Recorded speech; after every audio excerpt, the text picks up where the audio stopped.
Querido, abra a tua Bíblia comigo no livro de Ezequiel, capítulo de número 37. Livro de Ezequiel, capítulo de número 37. Um texto muito bem conhecido da igreja. Você que trouxe a Bíblia, pode aí ler juntamente comigo. Você que não trouxe, pode olhar aqui para o projetor aqui que vai ser colocado aí, tá bom? Livro de Ezequiel, capítulo 37. Nós estamos numa campanha de restauração, né? E Deus colocou essa mensagem no meu coração, onde qual nosso querido apóstolo nos convidou para estar aqui nessa noite, amém? Diz assim a palavra de Deus: e veio sobre mim a mão do Senhor, e o Senhor me levou em espírito, e me pôs no meio de um vale que estava cheio de ossos, e me fez andar ao redor deles. E eis que era muito numeroso sobre a face do vale, e estavam-se sequíssimo. E me disse: filho do homem, poderão viver estes ossos? E eu disse: Senhor Jeová, tu sabes. Então me disse: profetiza sobre estes ossos, e dizendo: osso seco, ouve a palavra do Senhor. Assim diz o Senhor Jeová a estes ossos: eis que farei entrar em vós o espírito, e viverei, porém nervos sobre vós.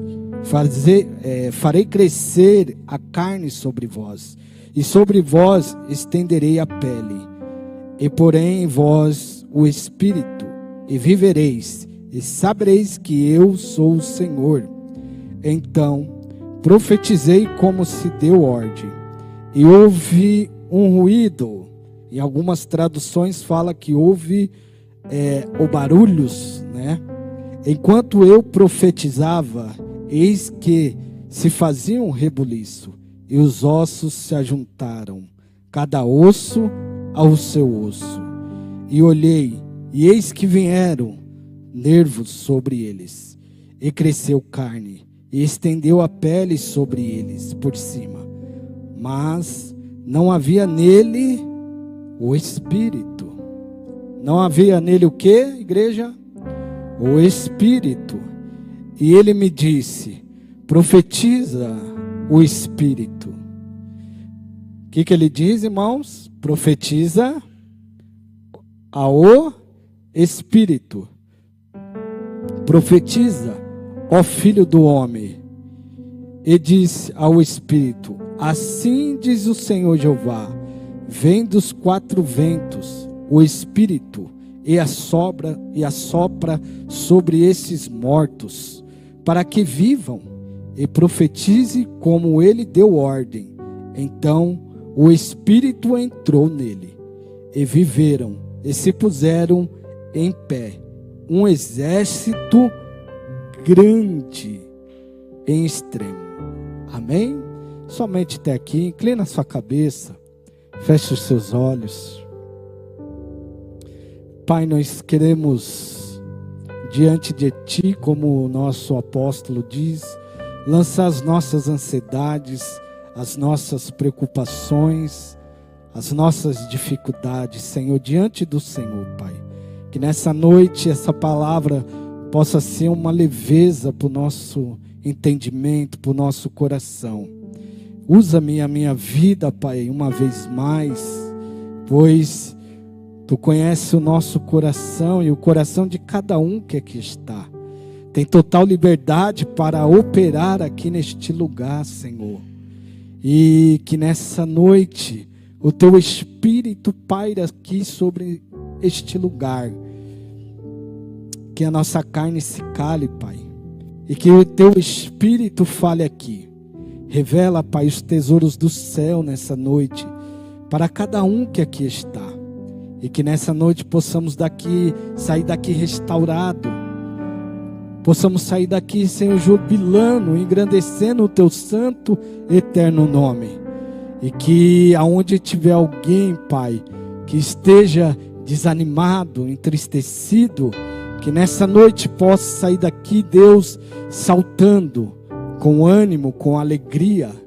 Que nessa noite os mananciais de água viva, que a fonte da vida desça aqui sobre este lugar.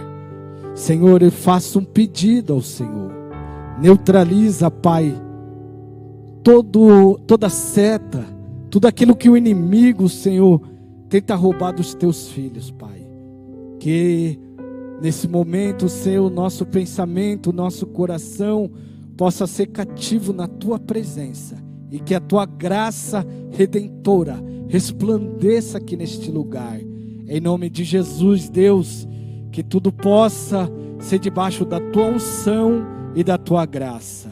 E aonde tiver um crente, ó Deus, que te conhece, que ama a tua palavra, que ele possa sair daqui renovado. Em nome de Jesus. E a igreja diz amém. Amém, queridos. Tome o seu assento. Queridos, nessa noite eu queria falar um pouco sobre Ezequiel, capítulo de número 37. O livro de Ezequiel, ele contém 48 capítulos e 1273 versículos. Ezequiel é considerado o profeta da restauração.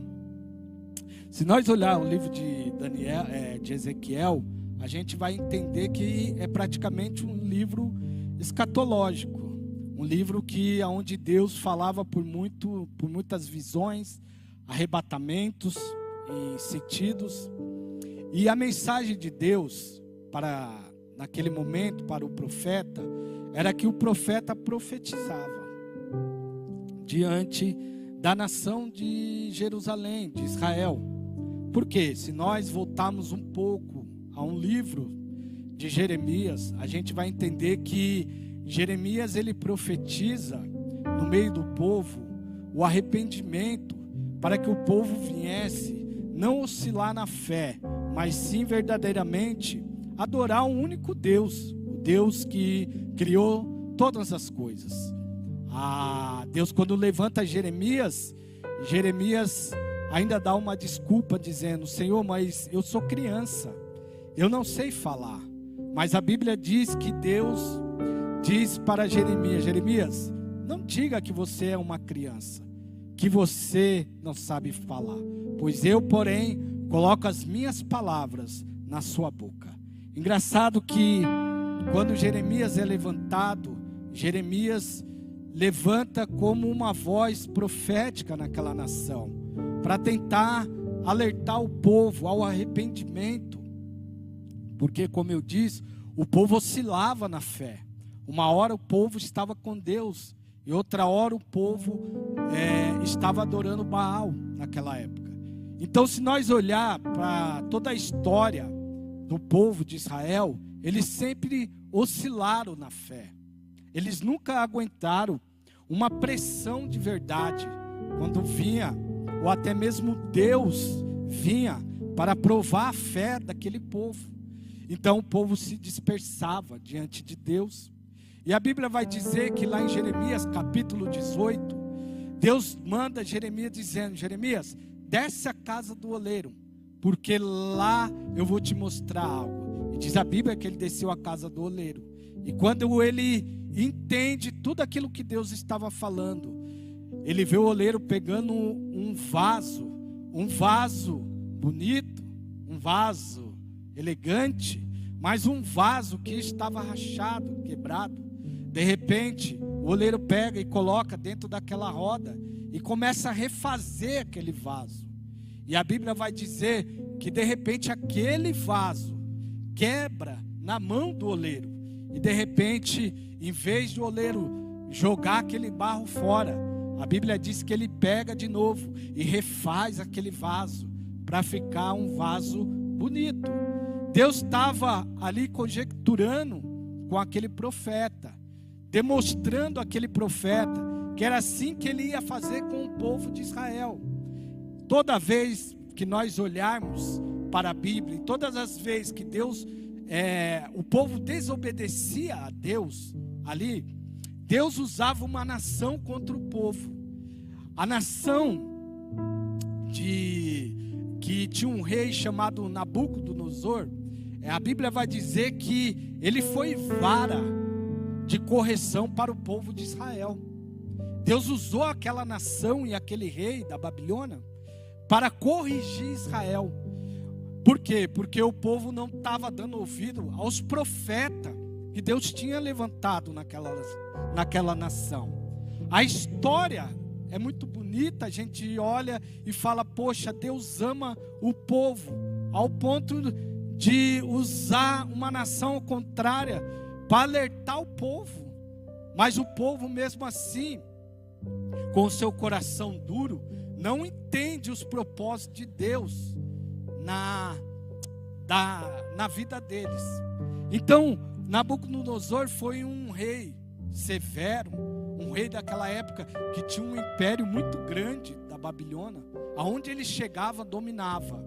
E Deus falava, se vocês me obedecer, não haverá cativeiro, mas se vocês me desobedecer, haverá o cativeiro. E a Bíblia vai dizer que o povo endureceu o coração, então Deus coloca o povo num cativeiro. Esses dois profetas, Jeremias é o que alerta. Quando Deus dá essa visão para Ezequiel, levanta Ezequiel, a Bíblia vai dizer que Ezequiel é arrebatado em espírito. Ezequiel foi levantado para profetizar para a nação a restauração daquele momento. Porque o povo ficou em cativeiro, irmão, pasme, 70 anos. Não foi 70 dias, nem 70 horas, mas foi 70 anos. 70 anos na mão de uma nação que escravizava. Você sabia que quando Daniel chega naquela nação, quando eles pegam todos os mestres daquela nação, todos os mestres já de antigamente, que vivia falando de Deus daquela época, você sabia que lá no livro de Daniel, você sabia que a Babilônia matou todos os mestres e levantou outros mestres com a cultura e com o ensino deles. Então eles eram realmente rigorosos. E o povo de Israel caiu na mão desse povo. O povo de Israel, porque Deus permitiu. Assim é muitas das vezes na nossa vida. Deus muitas das vezes, para chamar a nossa atenção, permite algumas coisas acontecer na nossa vida. Muitas das vezes, Deus precisa botar a mão no nosso peito, para que haja um arrependimento dentro de nós. Mas, claro, todavia, Deus não tem prazer no sofrimento daquele quem Ele escolheu. Pelo contrário, Deus quer ver o nosso crescimento. E a palavra de Deus diz que Deus ama aquele quem Ele corrige, Deus ama. Então entenda que o amor de Deus é muito grande para as nossas vidas. Mas aqui no livro de Ezequiel, e eu já quero entrar aqui, e nós vamos entender que o profeta Ezequiel, no capítulo de número 2, você vai ver uma coisa Deus falando para ele, dizendo, quando Deus chama ele, põe-te em pé, porque eu falarei contigo. A primeira coisa que eu entendo aqui é que Deus dá uma ordem para que gente se posiciona diante dele. E que nós entendemos, então, Deus começa a mostrar os seus mistérios para esse profeta. E a Bíblia vai dizer no capítulo 37, que ele diz, e veio sobre mim a mão do Senhor, e me pegou em espírito, e me colocou dentro de um vale de óxido seco. Aparentemente, quem sabe Ezequiel achou que era uma visão como igual daquelas outras que ele teve. Mas o capítulo de 37 é o mais destacado entre o livro de Ezequiel, porque é uma visão que não é uma visão agradável. É um vale cheio de ossos secos. Não é só um vale, mas é um vale cheio de ossos secos. Deus estava mostrando para Ezequiel como o povo estava naquele momento. O povo estava morto. O povo estava espalhado, porque a Bíblia diz que os ossos estavam espalhados. O povo estava sem vida. O povo não estava de pé, estava deitado. Então Deus estava mostrando tudo para Ezequiel. E a primeira coisa que eu vejo aqui, que quando Deus conduz o profeta ao vale de ossos secos, você vai entender que quando o profeta chega dentro daquele vale, o profeta se assusta. Por que, pastor, ele se assusta? Porque se você olhar no versículo 2, a Bíblia vai dizer que ele fala assim: e ele me fez andar. Ou seja, o profeta parou, estacionou dentro daquele vale. Então, ele estava dentro daquele vale, mas na hora que viu aquela cena, aquele vale de osso seco, ele para, ele se assusta. E quando ele olha para dentro daquele vale de osso seco, ele não só vê um vale de osso seco. A Bíblia diz que ele vê o vale de osso seco e os ossos estavam sequíssimos. Pastor, o que você está querendo dizer? Que muitas das vezes Deus nos coloca num vale, algum vale dessa vida. Por muitas das vezes Deus permite alguma coisa na nossa vida e nos mostra o vale que nós estamos passando. Se nós andar e ver a Bíblia, irmãos, todos os homens de Deus amavam duas coisas. Aliás, três coisas que nós devemos amar: é Deus, as pessoas e a palavra de Deus. Se você não ama essas três coisas, eu posso dizer para você que o vale que você está enfrentando, você vai ser devorado por ele. Porque Deus tem o seu propósito na sua vida e na vida do próximo. E a palavra dele é o que opera. Então, se nós não ouvirmos a palavra dele, não haverá vida dentro deste vale. Não haverá fim desse vale. Por quê? Porque a palavra dele é que opera em nossas vidas quando estamos atravessando dentro desse vale. Esse vale, todos nós passamos um dia. Todos nós passamos por um vale que tem ossos secos. Alguns passam uma enfermidade incurável. Outros passam um vale emocional. Outros passam um vale no seu casamento. Outros passam um vale com a sua família. Algum vale na tua vida você passou. E como que nós atravessamos esse vale? Somente com a mão daquele que nos criou. Somente com a palavra daquele que nos chamou. Então, se você entender isso, eu quero dizer e liberar essa palavra para você. Que esse vale tem começo, meio e fim. Porque a palavra de Deus está sobre a tua vida, sobre a tua casa e sobre a tua família. É de costume nós vemos cada vale que a gente passa. Eu mesmo já passei por alguns vales na minha vida. Perseguições, calúnias, difamações e aí por diante. Porque infelizmente todos nós passamos por isso. Às vezes a gente é mal compreendido. É um vale, cada um passa pelo vale. Enfermidades, percas, lutos. Quantos lutos nós passamos? Desemprego, a falta de dinheiro. Mas uma coisa é certeza: se foi Deus que te chamou e que foi Deus que me chamou, Ele vai se responsabilizar pela sua vida, pela sua casa e pela sua família. Eu quero animar nessa noite a sua vida, que esse vale que você está passando, Deus está contigo. Não baixe a tua cabeça, porque quem te chamou ainda foi Deus, não foi o homem. Quem te chamou foi Deus, não foi a situação que você está vivendo. Nossa fé não pode ser oscilada. As lutas predadas que nós levamos na vida dói, dói e às vezes nos desanima. Mas nessa noite, em nome de Jesus, há o Espírito de Deus que está aqui, neste lugar, e vai te renovar nessa noite. Há o Espírito de Deus que vai te colocar de pé nessa noite. Quem sabe você entrou por essas portas dizendo: pastor, eu não consigo mais andar neste vale. Mas eu quero te dizer em nome de Jesus, você não vai parar. Eu quero dizer para você nessa noite, em nome de Jesus, esse vale que você está enfrentando não vai te parar. Não vai parar o teu ministério, não vai parar a tua casa, não vai parar a tua vida financeira, não vai parar os teus sonhos.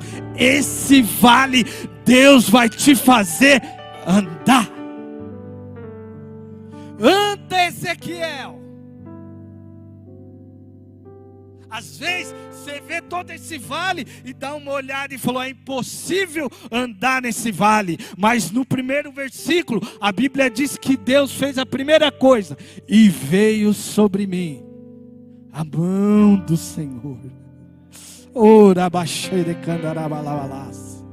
A mão de Deus está sobre sua vida. Está contigo nesse vale, você não vai parar, prossiga, caminha. Deus está pegando na mão de gente nessa noite, está dizendo: não pare, continua no caminho, porque esse vale tem começo e também tem fim. Tem fim esse vale que você está enfrentando. Por quê, pastor? Porque mesmo que você queira parar, Deus não vai deixar. Uma vez, irmão, isso faz uns 10 anos atrás. Uma vez eu estava num vale, uma prova. Eu acho que foi a única vez que eu pensei em desviar. Única vez. Mas eu estava num vale tão tremendo que eu falei: Senhor, hoje eu entrego tudo. Vou dormir crente e acordar desviado. Irmãos, olha só como Deus faz. Eu evangelizava um rapaz no meu trabalho, e ele mora perto de casa há 10 anos. 10 anos. Eu convidava ele: vamos lá na minha igreja. E falava de Jesus para ele. E dizia isso, dizia aquilo. E ele nunca aceitava, sempre me dava uma desculpa. Quando eu orei dizendo: Senhor, eu estou entregando tudo, está aqui. Vou dormir desviado, vou dormir crente e acordar desviado. Eu saio, acordo de manhã, saio para trabalhar. Ele trabalhava comigo no mesmo setor. Quando ele veio de frente comigo, ele olhou para mim e disse: bom dia, Rob. Bom dia, irmão Rob. Eu já achei estranho, porque ele nunca me chamava de irmão. Então, queria dizer uma coisa para você. Eu falei: fala. E eu já desviado. Dentro de mim, né? Ele olhou e falou assim: tem culto na tua igreja hoje? Eu olhei para ele, fiquei meio sem jeito. Falei: culto na minha igreja? Pensei comigo, 10 anos evangelizando, só agora esse cara fala de culto na minha igreja. É porque eu quero ir com você. Aí algo queimou dentro do meu coração, irmão. Porque quando você conhece Deus, quando você conhece o Espírito Santo, quando você prova, mata a sede da tua alma, é difícil você ficar sem Ele. E aquilo já me queimou o coração. Eu falei: ok. Eu falei: vamos na igreja. Mas dentro de mim estava ainda duro de coração, né? A gente é às vezes, né, Sandra? A gente é duro às vezes, né? E eu falei: eu vou lá, deixo ele, faço uma média, pico a mula. Quando eu cheguei lá, irmãos, eu comecei a ouvir um louvor, e as barreiras foram quebrando. De repente veio me abraçou, e já falou algo para mim. De repente Deus usou o pastor, a palavra foi todinha para mim, e eu saí de lá mais crente do que nunca. E Deus estava falando: filho, esse vale que você está enfrentando tem começo, meio e fim. E eu saí de lá renovado, saí cheio do Espírito Santo. Deus me renovou, aquela frieza que estava querendo tomar conta do meu coração, desânimos, Deus me restaurou aquele momento. Veio sobre mim a mão de Deus e me colocou de pé novamente. E quando eu me coloquei de pé, no outro dia seguinte eu falei, orei, busquei, passou, fui lá conversar com o menino, vamos na minha igreja domingo? Ah, não vou não. Eu falei, Deus é terrível, porque Deus usa uma pessoa que às vezes nem acredita em nada, só para te trazer perto. Foi assim que Deus fez com o povo de Israel, permitiu situações para que o povo de Israel se achegasse neles. Mas se você olhar no capítulo 8 de Ezequiel, você vai ver que a Bíblia vai dizer, irmãos, que Ezequiel estava junto com os sacerdotes, e a Bíblia vai dizer que ele estava sentado. Olha que Deus terrível, irmão, quando Deus quer alguém. E quando ele estava sentado, diz a Bíblia que a mão de Deus veio ele, e diz a Bíblia que Deus pegou ele pelos cabelos, para conduzir ele no lugar que Deus queria. Às vezes Deus tem que fazer assim nossa vida, pegar nos nossos cabelos e trazer, vem para cá, vem para perto, vem para a intimidade, vem para a oração.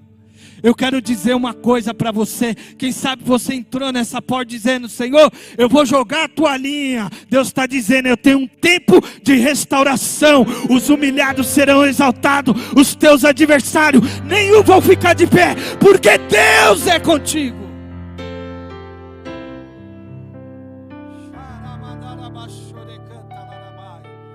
Aí Deus traz Ezequiel para perto. Livro de Abacuque, capítulo 3, versículo 17 e 19, diz assim: o Senhor Deus é a minha fortaleza e me fez os meus pés, e me faz os meus pés como uma da corça, e me faz andar. Deus tem uma palavra de Deus para a tua vida nessa noite. Ele é a tua fortaleza, Ele vai te fazer andar nesse vale. Não pare, não joga a toalha. Diga para Deus, Deus, eu preciso de Ti, eu sou dependente do Senhor, minhas forças já acabaram, mas é o Senhor que me renova. Salmos, capítulo de 23, versículo 4, diz o salmista: ainda que eu andasse pelo vale da sombra da morte, não temerei mal algum, porque o Senhor está comigo. Aleluia! E por que você quer desistir desse vale? Irmão, quando eu olho para a vida de Davi me encanta. Porque quando Davi estava sendo perseguido por Saul, por causa da unção de Davi, Saul estava perseguindo ele. Imagine, não era só Saul, era uma nação atrás de Davi. Era vários soldados, de dia e de noite, à busca de Davi. E diz a Bíblia que Davi entra no templo do sacerdote, na casa do sacerdote, para comer pão, para se alimentar e beber água. E diz a Bíblia que o profeta diz, o sacerdote disse, só tem pão consagrado. Davi falou, dá para me comer, porque fazia dias que ele estava sem comer, por causa da fuga. Mas a Bíblia vai dizer que Davi, antes de sair, fala assim para o sacerdote: sacerdote, não tem uma espada aí, porque eu saí correndo para uma missão para o reino. Porque Davi não podia contar o que estava acontecendo. Mas a Bíblia vai dizer que o sacerdote falou, não tem espada alguma, a não ser de Golias. A maior batalha que Davi travou foi a de Golias. A maior conquista de Davi foi a de Golias. A maior vitória que fez Davi pegar fama, história bíblica, até os dias de hoje, foi de Golias, Davi e Golias. O menino que enfrentou um gigante, pegou as pedras, lançou No nome do Senhor matou o gigante, cortou a cabeça. Davi cortou a cabeça dele com a espada. O sacerdote olhou e falou: só tenho a espada de Golias. Sabe o que eu quero falar com você nessa noite? Hoje você está passando esse vale difícil, essa dificuldade, e você precisa até de uma restauração de Deus na tua vida. Mas eu quero te dizer nesta noite, você já enfrentou batalhas piores. Olha para a espada de Golias, porque a espada de Golias é uma referência das tuas batalhas. Você lembra quando você estava na beira daquela cama com enfermidade? Hoje você está enfermo, mas você passou.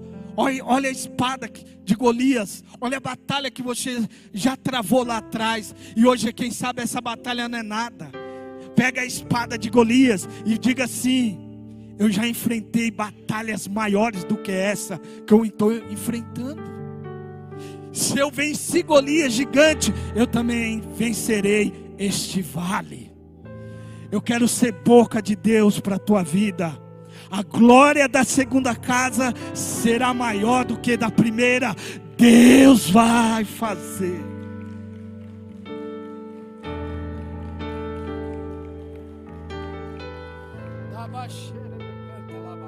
Te anima, olha para o teu irmão aí do lado e diga para ele: se anima, porque esse vale pode estar terminando.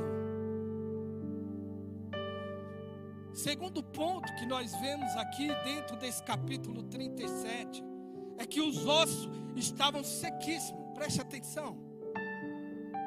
Ossos sequíssimos, ossos secos é uma coisa. Ossos sequíssimos é outra. Você já pegou algo seco? É uma coisa. Você olha e fala assim: aquilo está seco.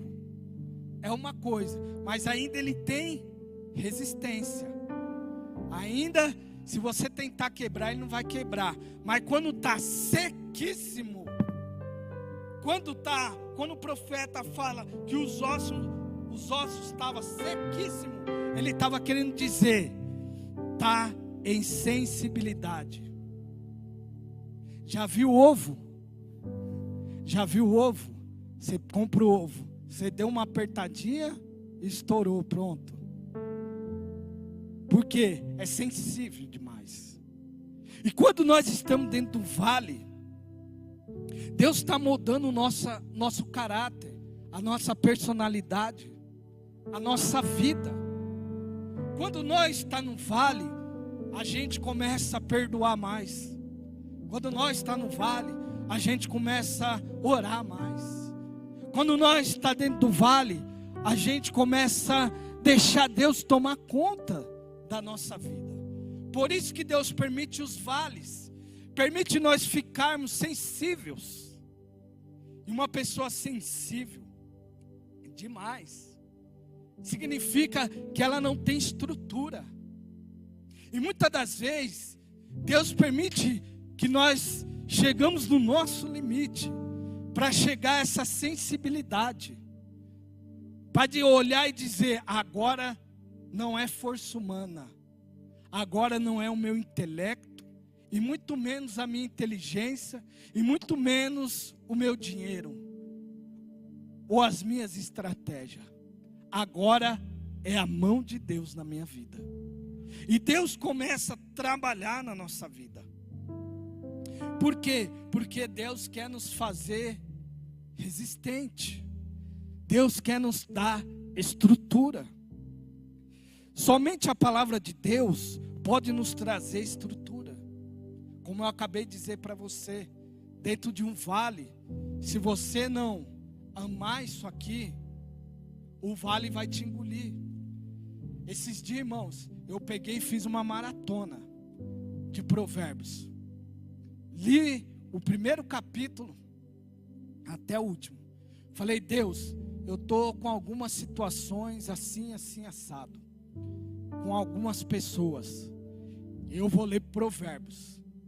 Porque se você quer entender como você deve se comportar diante das pessoas, vai para Provérbios. Se você quer entender como você, cada decisão que você tomar, pega o livro de Provérbios e começa a ler para você ver. Salomão, ele dá um ensinamento muito grande, até para você negociar. O livro de Provérbios, irmão, é um dos livros muito profundo. E hoje a linguagem está muito fácil. A palavra de Deus tem que estar na nossa vida. Existem pessoas hoje que infelizmente chegam na igreja e desprezam a palavra. Por mais simples que ela seja, ou por mais que o pregador seja simples, a palavra está sendo lançada. E quando a palavra está sendo lançada, ela não pode voltar vazia, ela não pode cair por terra, porque a palavra não é do homem, a palavra é de Deus. E quando Deus quer operar, Ele opera na nossa vida. Esses dias atrás, no culto de quinta, eu estava dizendo para os irmãos aqui, que uma certa vez eu ouvi uma história de um pastor, que ele foi pregar na nossa igreja, e ele foi lá para o lado do Nordeste, uma das igrejas grandiosa aí, Assembleia de Deus, Ministério Assembleia de Deus. E ele foi numa igrejinha assim, do interior, e ele falou que estava no culto, e de repente a unção de Deus caiu, a palavra sendo pregada, e Deus levantou um profeta. Uma mulher naquele culto levantou e diz: assim diz o Senhor. No meio do povo, o povo se calou, entendeu que era Deus. Mas tinha um diácono desinformado, que não andava pelo espírito, mas pela carne. Ele olhou e achou que aquilo era emocionalismo daquela mulher. E ele chegou para a irmã e bateu na irmã e diz assim: ó, moça, senta e cala a boca, para não atrapalhar o culto. Aquela irmã, na hora recebeu a palavra, ela se calou e sentou.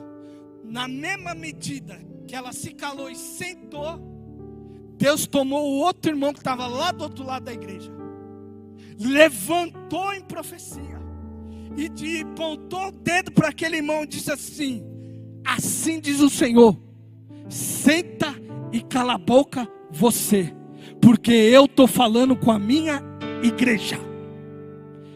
Aquele irmão foi falar, ele perdeu a voz. E diz que desde aquela época, e diz que até hoje, aquele irmão é mudo. Deus acalou a boca daquela pessoa. Por quê? Porque o espiritual entende as coisas do espírito, mas o carnal não entende a coisa do carnal, do espírito. Então a gente tem que estar antenado, porque às vezes Deus está usando alguém que aparentemente para você acha que é uma pessoa muito simples, e não está no intelecto que você tem, mas ali há o Espírito. E quando há o Espírito, a boca de Deus não pode ser calada. Por quê? Porque a Bíblia diz que Deus levanta os seus profetas. Deus não fará nada antes de não revelar os seus profetas. Então toda vez que você vê um pastor aqui, todas as vezes que você vê uma pessoa sendo usada em profecia e revelação, irmão, toma cuidado com o seu julgamento, porque aquela pessoa pode estar sendo usada por Deus. Eu me lembro uma determinada vez, irmão, que eu cheguei para uma pessoa e falei assim: o teu cunhado, a sepultura dele está aberta. Deus me mostra a sepultura dele. E se ele não sair dessa vida, o diabo vai cefar a vida dele. Deus está dizendo para você: vá lá e pregue para ele, ore por ele.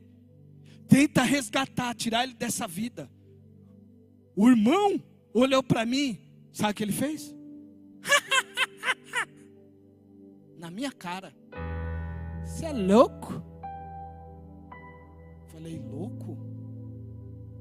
Eu oro tantos anos por ele. Deus prometeu.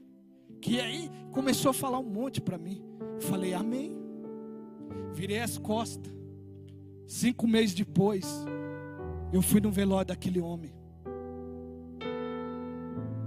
Porque, irmãos, Era a carne que estava falando com ele? Ou era o Espírito?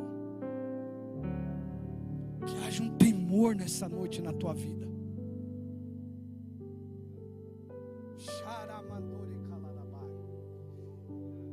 E o irmão depois chegou em mim. Eu parei na frente dele. Ele olhou para mim e falou assim: bem que você falou. Irmão, aquilo me deu vontade de chorar. Chorar. Depois me fui dentro do meu quarto e chorei.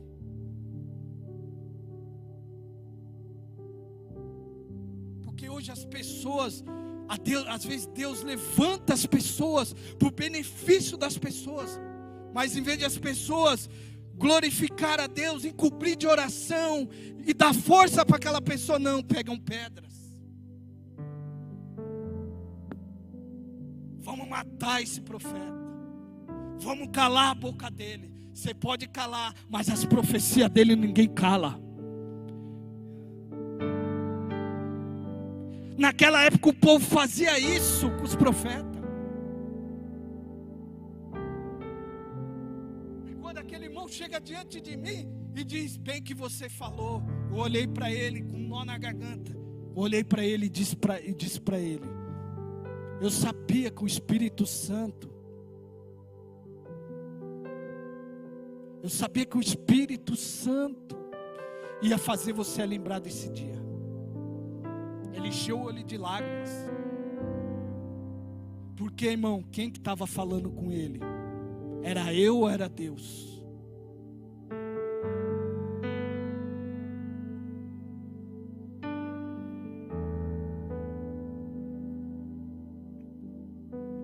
O profeta Ezequiel foi levantado por Deus.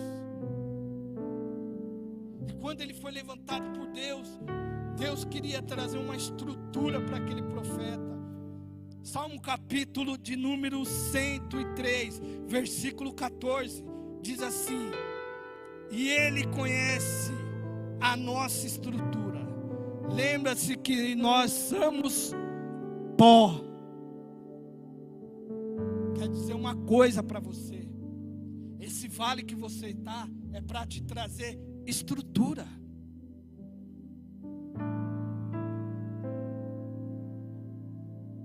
Porque uma pessoa que não tem estrutura, ela é levada pelo vento. Já viu aquela música? Os mais antigos acho que vão saber. É uma folha seca caída no chão, que vai para onde o vento levar. Assim é a vida de um homem. Já viu? É a pessoa que não tem estrutura. E o vale que muitas das vezes nós enfrentamos na nossa vida nos traz uma estrutura. Glória a Deus.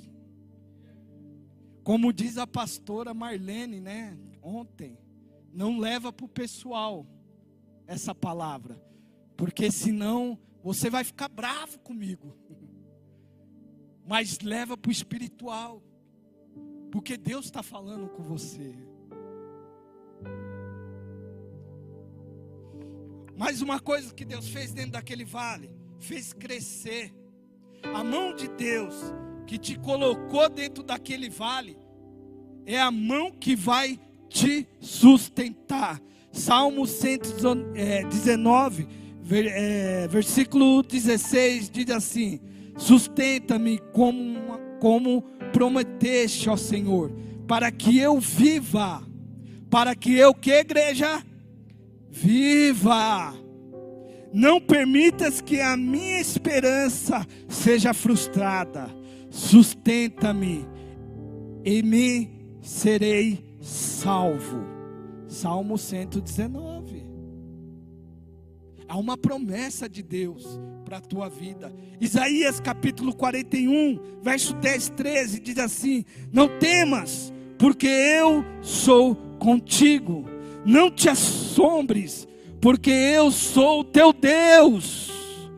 Eu te fortaleço, eu te ajudo, eu te sustento com a minha destra da minha justiça. Não temas diante desse vale, Deus te sustenta. Deus te capacita. Deus está vendo a tua dor, a tua lágrima, o que você está enfrentando. Ele tem um tempo de restauração para a tua vida. Levanta a tua cabeça, levanta a tua mão e vai dando a melhor glória que você puder na presença de Deus, porque hoje Ele está dizendo: filho, filha, eu não te abandonei nesse vale. Quem sabe você diz: Deus, faz tanto tempo, faz tantas madrugadas, tantas orações, eu queria uma resposta, e Deus está dizendo: eu mudarei o vale da tua vida.